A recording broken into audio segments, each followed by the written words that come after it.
والله يا الشعب الجزائري غير انتوما اقوى شعب في العالم. على بالكم اللي راكم تحاربوا حلف الناتو ولا لا؟ في الدقيقه اللي رانا فيها والله راكم تحاربوا حلف الناتو باكمله. نقول لكم علاش راني نقول لكم حلف الناتو.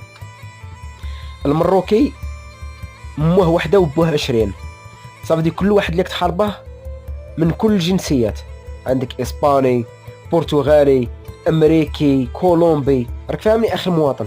صافي دير كل واحد منين. عبد الحق الصنايبي ماش عارف، بالك بوه مانيش عارف، بالك من الكيان.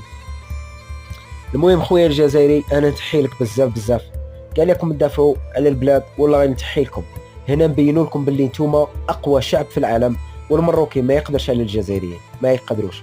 راكم شفتوا ديجا يحاربوا كاع الجنسيات، كاع الجنسيات راه يحاربوا، ما قدروناش وما يقدروناش ني اليوم ني غدوه.